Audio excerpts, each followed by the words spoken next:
जय श्री हरि। सभी श्रद्धालु जनों का हार्दिक स्वागत है बैसाख मास महात्म्य के पावन चौथे अध्याय में। आइए आज आप सुनते हैं उस दिव्य कथा को जिसे सुनने मात्र से जन्म जन्म के पाप नष्ट हो जाते हैं और पुण्य का उदय होता है। महर्षि नारद जी ने एक दिन प्रभु से पूछा, हे प्रभु, बैसाख मास के चौथे अध्याय का क्या महत्व है? कैसे साधारण मनुष्य भी इस महा के पुण्य से परम गति को प्राप्त कर सकते हैं? तब भगवान विष्णु ने मधुर मुस्कान के साथ कहा, हे नारद, बैसाख का महीना मेरे हृदय के समान है। जो इस मास में जलदान, अन्नदान, वस्त्रदान करता है वह मोक्ष को प्राप्त करता है। विशेषकर चतुर्थ अध्याय में बताए गए नियमों का पालन यदि श्रद्धा पूर्वक किया जाए तो साधक के समस्त दुखों का अंत हो जाता है। भगवान श्री हरि ने बताया, जो बैसाख मास में ब्रह्म मुहूर्त में उठकर के स्नान करता है, गंगा का स्मरण करता है और श्री हरि का नाम लेता है, वह करोड़ों जन्मों के पापों से मुक्त हो जाता है। जो तुलसी दल से भगवान का पूजन करता है, जो दीपदान करता है तथा भगवत कथा का श्रवण करता है, उसका जीवन धन्य हो जाता है।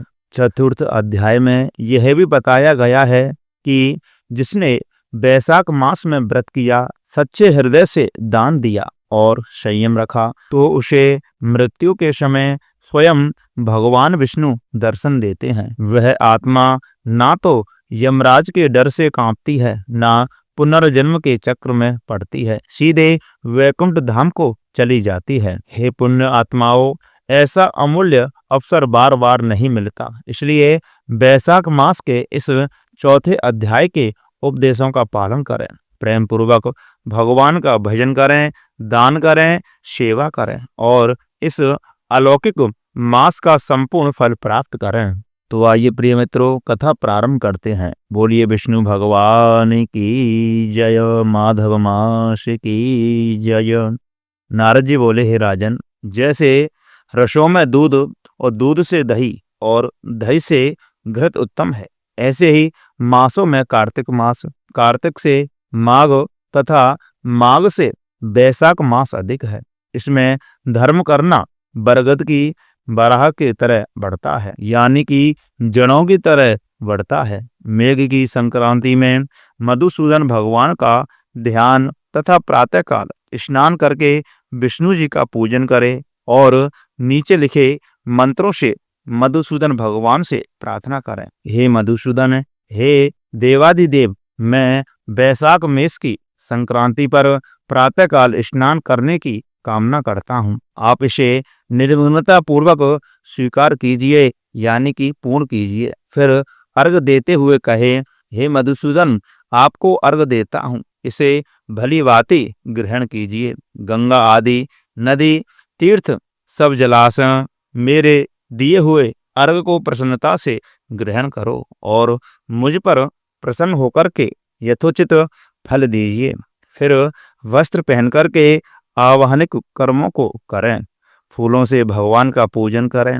विष्णु भगवान की बैसाख मास संबंधी कथा सुनने से वह कोटि जन्म के संचित पापों से छूट करके मोक्ष को पाता है। पृथ्वी, स्वर्ग और पाताल कहीं भी दुख नहीं होता, कभी गर्भ में नहीं आता और ना कभी माता का दूध ही पीता है। बैसाख मास में जो तेल मलना, दिन में सोना, कांसे के बर्तन में भोजन करना, खाट पर सोना, घर में स्नान, निषिद्ध भोजन, दोबारा भोजन, रात्रि काल में भोजन करता है, वह उत्तम उत्तम कथा नहीं सुनता, ना किसी तीर्थ में जाकर के स्नान करता है, ना दान देता है, वह नरक में जाता है और चांडाल योनि को प्राप्त होता है। उसे कुत्ते की योनि वर्षों तक प्राप्त होती है। फिर गधे व खच्चर योनि प्राप्त करके नरकगामी होता है।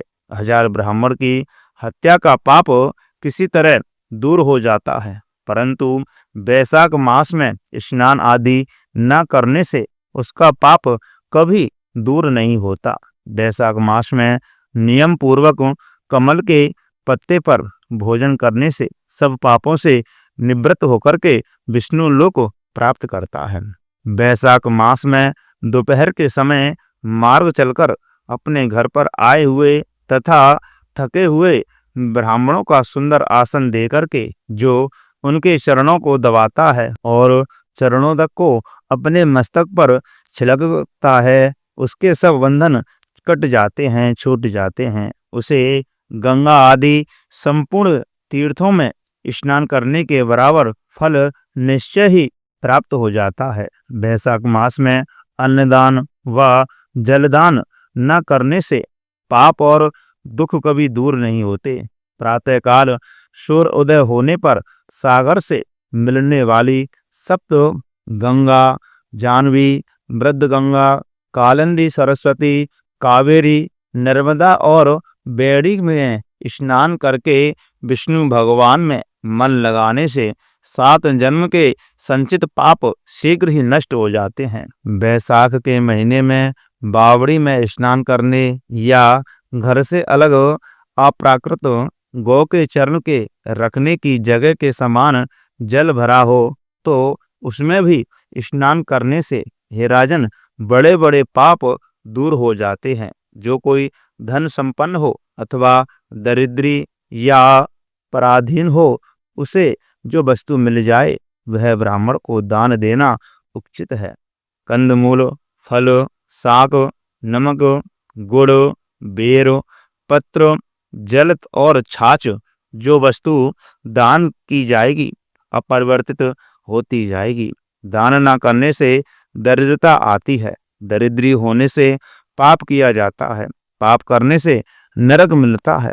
इसलिए सुख की इच्छा रखने वाले को अवश्य ही दान करना चाहिए। कोई बड़ा मकान अच्छा सुंदर और सब सामग्रियों से शोभायमान हो मगर उस पर छत न हो तो शोभा नहीं पाता।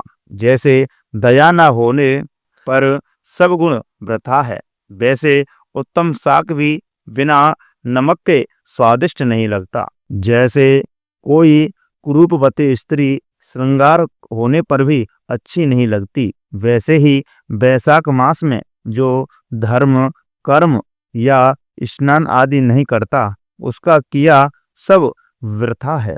बैसाख मास में तीर्थ यात्रा, जप, यज्ञ, दान और होम आदि का फल भी अधिक होता है। बैसाख मास में तीर्थ यात्रा, जप, यज्ञ, दान और होम आदि का फल भी अधिक होता है और तुरंत फल मिलता है। मधुसूदन भगवान इसके देव हैं।